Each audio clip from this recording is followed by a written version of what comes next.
welcome. We are at the financial heart of India that has stood witness to the changing times in the Indian economy. Rewind to 1991, where Manmohan Singh was the poster boy of the liberalization era. And by the time he bid farewell to his prime ministerial role, the growth was at a decade low. The inflation at an average 10% and the rupee was breathing uneasy. But it was on the 16th of May, the historic day where India chose its majority government, and the bulls were back with a bang, and the street is running high with optimism this super budget season. Markets have great expectations from the coming budget, and it could be a landmark budget of the type that we have seen in the past. And we would like to know the specific sectors which are being prioritized by the government for additional spending. And that, I think, would be, give us clues or ideas as to which are the sectors and stocks in the stock market which could do well going forward. For example, is it going to be irrigation? Is it going to be power transmission? Is it going to be ports or aviation? To give you an idea, it is like the union government earns about 10 rupees and spends about 15 rupees. And the budget for the vote on account for this year is talking about earning 11 rupees and spending 17 rupees. So there is, and out of that 17 rupees, 2.5 rupees are paid to your poor neighbor or poor relative as subsidies. So it's a huge burden of subsidies of nearly 1/6 of the budget is going out as subsidies. So the market will clearly look at, is there any rationalization of subsidies, and undeserving recipients are weeded out and it is more targeted. I will be looking for a repeal of the retrospective taxes, intelligent recasting of the welfare schemes, a roadmap for fiscal consolidation. And when I say subsidies, I would also like the government to look at corporate giveaways too. After all, we all tend to focus on welfare subsidies as an area of wasteful spending. But specific subsidies given to corporations should also be looked at. These, as emphasized, ushering in of good times under the Modi government.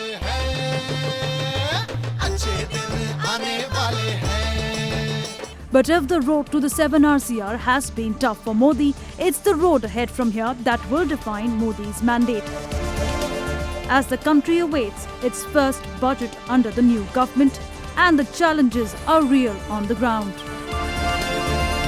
Growth has slowed down in the last 2 or 3 years, and it is imperative that our GDP growth rate be accelerated very rapidly. And I think 2 or 3 things need to be done.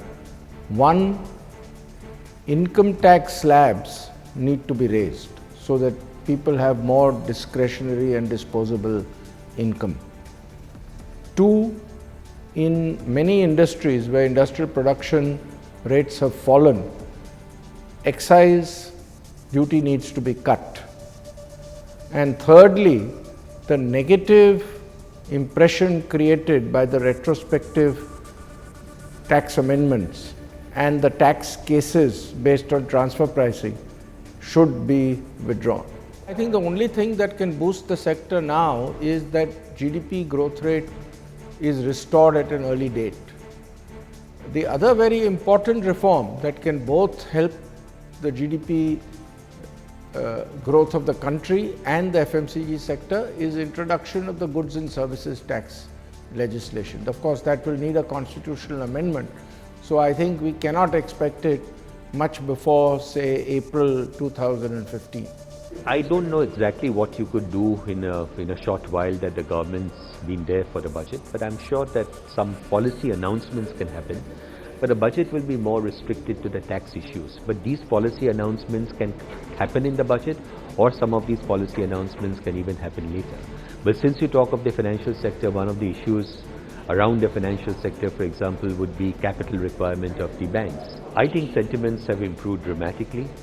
I say this on the back of 2 things. I was on a roadshow in the US last week where we met a number of investors, and I could sense that the euphoria, the confidence about India was dramatically high. I've never seen this kind of improvement in sentiment, or this kind of strong sentiment towards India. As far as local investors are concerned, when we talk to our friends in industry, we hear so many of them talking about reviving plans which they at one time would have had for making fresh investments into India, for starting new businesses, for creating new offices, for starting new factories. Looking at the infrastructure sector, what I'm expecting from this budget is a clear direction which will indicate how they're going to create a new environment for investment in this country, because that is the first and most important thing to be done in order to create the possibility of investments. So whether they will do something in the area of taxation, something in the area of retrospective taxation, something in the area of what is the direction in which they're going to create a more fiscal prudence in doing what they are doing in terms of their expenditures. All this will indicate to us whether they're creating a climate for investment and an environment for investment. It will not all happen in the budget, but we will get a direction in which the government is going and how they propose to create a more predictable, more credible and a more certain environment. Modi's campaign took a political twist with the tea vendor jibe. But now, as his government prepares the first budget, what a better way to understand the impact of inflation other than this tea cup, which used to cost about 2 rupees just 10 years back, but is now 12 rupees. That's the price rise that the Aam Aadmi is dealing with in almost every commodities, and the sectors across the India Inc. are feeling the pinch. Massive expenditures which would only lead to inflation. So I think the sequencing is really important for big countries with lots of poor people. So we need first the growth and then substantial, mind you, I have emphasis on substantial, expenditures becoming feasible on health, education, etc. We cannot have the sequence the other way. Inflation, as you know, food prices have had an effect in the last couple of months, and our hope is that with appropriate food management, some of these prices will come down. We have to wait and watch, but both the government and the RBI have to be vigilant on it. So the inflation has more spiraling impact, and that is on your auto loan and your home loan. Your dream home and dream car is getting more expensive thanks to the central bank, which tweaks monetary policy to control the loan rate on ground. And well, the banking sector is feeling the crunch and the pinch as well. Here are the expectations from the banking sector and also from the real estate sector, which is dealing with high home loans and depleting sales. I think the last few years have had their own set of challenges on the economic front, and I've always said that the banking sector really rides on the real economy.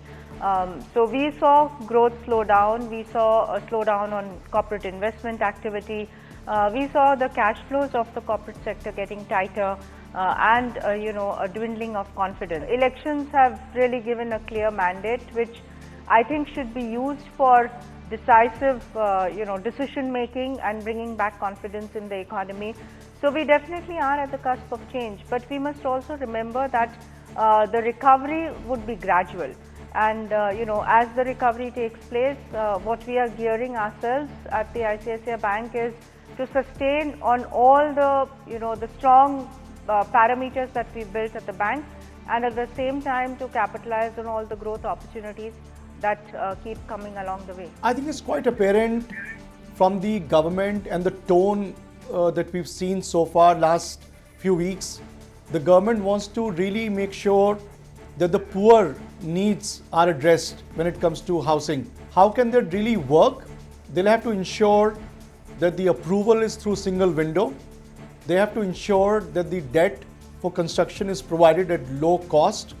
They have to ensure that the buyer is able to take loan and have access to those institutes who give loan at a lowest interest rate possible.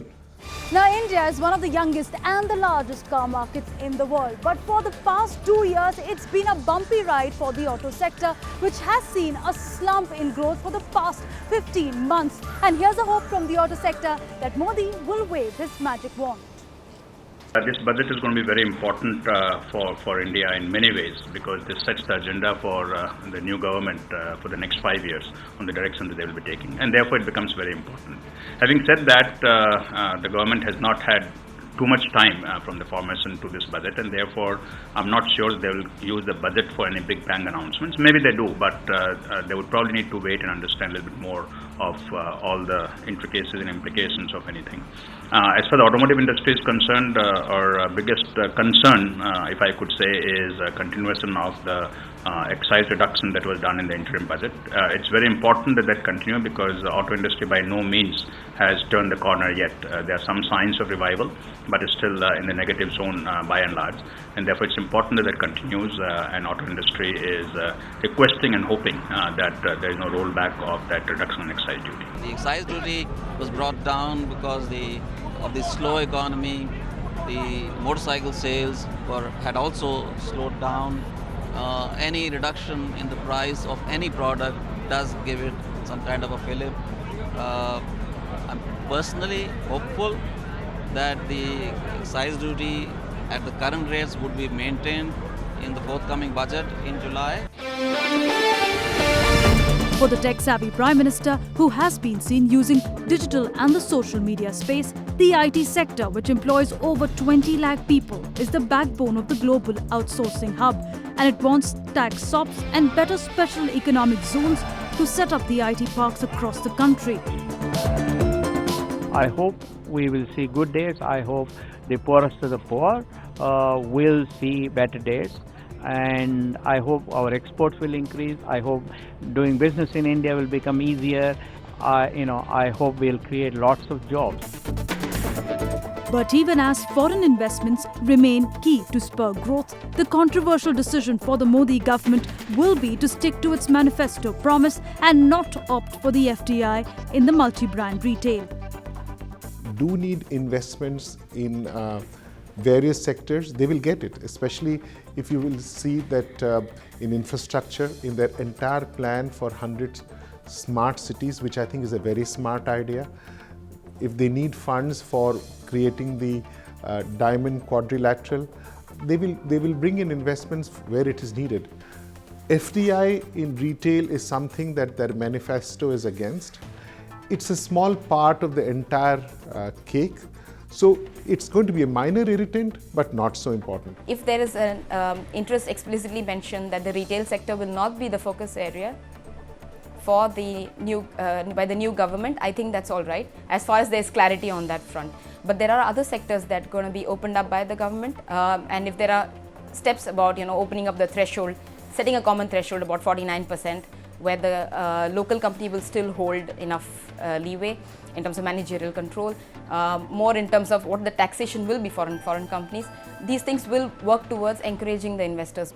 So there are many expectations from Modi's super budget. We take a short breather out here, but on the other side, we take a look at the backbone of India's entrepreneurial spirit, the small businesses. Also, we check out the agriculture sector and the much needed corporatization which that sector demands. On the other side of this break, stay with us.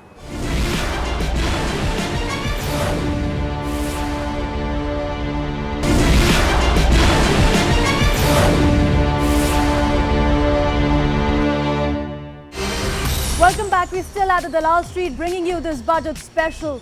Now, all along the Modi campaign, there has been a debate on the Gujarat model and also whether that model can be adopted at the national level. While the debate is still on, Modi for now has stated that bitter pill is needed for better times. कोई माँ नहीं चाहती है कि बेटे को कड़वी दवा खिलाएं, लेकिन माँ को उसको पता है कि अगर आज मैं बच्चे को कड़वी दवा नहीं खिलाऊंगा तो शायद लंबे समय के लिए बड़ा नुकसान हो सकता है। भारत की आर्थिक स्थिति अच्छी बनाने के लिए इस संकटों से देश को बाहर निकालने के लिए कुछ कड़वे निर्णय करने चाहिए कि नहीं करने चाहिए। The vote on account that Mr. Chidambaram put before Parliament window dressed all numbers, artificially announced a lower budget deficit for last year than is truly the case, postponed and did not pay certain bills that had to be paid this year. So Arun Jaitley's problem is doubly difficult because Chidambaram put forward a window-dressed budget. And this is why the budget is going to be really hard, because the things the previous government postponed and did not do and neglected will have to be now paid. So the bitter medicine they should have given now will have to be given by the BJP. Chidambaran's vote on account was a scandal. And in the first taste of the bitter pill, the Railway Ministry has hiked the rail fare by over 14% and the freight rates by 6.5%, showing that the government is not afraid to take tough decisions.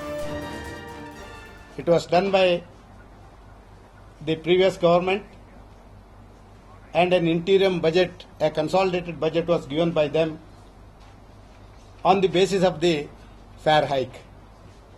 So, to meet all the necessary expenditure, I was forced to implement the order that was done by my earlier government. 30 दिन भी नहीं हुए हैं, 1 महीना भी नहीं गुजरा है मोदी सरकार को सत्ता में आते हुए, और जो ये कहकर के आए कि अच्छे दिन उनके आने के बाद में आएंगे, आज तक का शायद सबसे बड़ा पैसेंजर के हाइक 30 दिन के पहले ही मोदी सरकार ने करके देश की जनता को जो उनको वोट देने का इनाम दिया है वो हम सब लोगों के सामने है और कांग्रेस पार्टी इसकी तीव्र निंदा करता है। ये नरेंद्र मोदी जी ने कि ये कड़वी दवाई लेनी पड़ेगी, तो इनको उस समय मालूम नहीं था जब इलेक्शन कैंपेन कर रहे थे, ये बात क्यों नहीं बोला? ये बात देश की जनता के सामने क्यों नहीं बोला? ये राम राज का कंसेप्ट, सबको नौकरी, सबको बिजली, सबको रोजगार, काला धन, ये सारा अच्छे दिन का जो आपने सब्जबाग दिखाया, तो अब आप जब बैठ गए शासन में जिस तरह से मैंडेट लेकर के, तो आप अच्छे दिन के जगह पर तो पहले ही दिन आप रेलवे भाड़ा बढ़ा के भारतीय रेल के इतिहास में ये पहली घटना है कि इतनी बड़ा भारी वृद्धि हुई है। So even as the bigger corporates are keenly watching Modi's bitter pill mantra for the smaller businesses, this pill will be hard to swallow. Take for example this 14-year-old small leather bags manufacturing unit tucked away in Chennai. For 63-year-old Shamil Ghani's cutting raw leather into designer bags has been easy compared to the bureaucratic hurdles and constant power and labor crisis that he faces. The government is not helping us to do any facilities to start a new business. Whether it's a small industries business or medium one, we have to have a lot of hassle to get a bank loan, one. Second is, the labor.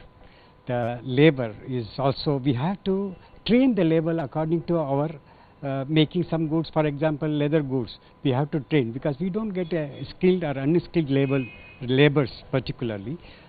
Second is our taxes, for labor taxes, and there are so many taxes, tax. So that kills us. So while entrepreneurs like Shamil Ghani are hoping that the Modi government gets little things right, India's original entrepreneurs, the farmers, are looking for corporatization of the agriculture sector that employs the nation's largest workforce. Ploughing his field under the hard sun, 55-year-old Gurmukh in Punjab is living a hard life and wants to see the real change that has been promised in many earlier budgets. ਤਾਂ ਮਹਿੰਗਾਈ ਬਹੁਤ ਹੋ ਗਈ ਜੀ, ਹੁਣ ਤਾਂ ਵੱਧਦਾ ਹੀ ਕੁਝ ਨਹੀਂ, ਬਿਜਲੀ ਆਉਂਦੀ ਨਹੀਂ ਹੈਗੀ, ਲਾਈਟ ਬਹੁਤ ਘੱਟ ਆਉਂਦੀ ਆ, 5 ਘੰਟੇ ਮਸੋਂ ਦਿੰਦੇ ਆ, ਉਹਦੇ 'ਚ ਪੂਰਾ ਵੀ ਨਹੀਂ ਖੇਤ ਭਰਦਾ, ਅੱਧ ਵਿਚਾਲੇ ਫਿਰ ਡੀਜ਼ਲ ਫੂਕਣਾ ਪੈਂਦਾ, ਡੀਜ਼ਲ ਫੂਕ ਕੇ ਵੀ ਨਹੀਂ ਬਚਦਾ ਕੁਛ, 4 ਘੰਟੇ ਟਰੈਕਟਰ ਚਲਾਓ, 12 ਲੀਟਰ ਖਾਂਦਾ ਘੰਟੇ। It's ironical that on one hand, high subsidy and inflation has hit the industry. But on the other hand, young farmers like Gurpreet are facing the same fate as their fathers in this neglected sector. नहीं, खेती में कोई फ़ायदा नहीं है जी, खर्चे बहुत हो गए, खाद DAP खाद बहुत महंगी है, वो 250 रुपये क्विंटल होगी, डाई है 600, यूरिया 600 रुपये क्विंटल हो गया जी, डीजल बहुत महंगा हो गया, लाइट नहीं आ रही परसों रोज तो यहाँ पे, इसके लिए जनरेटर लगा के जीरी पार रहे हैं। अभी भैया 2500 रुपया किला का मांग रहे हैं, 1 एकड़ का 2500 रुपया, तो इसमें खेती में कोई फायदा नहीं है जी।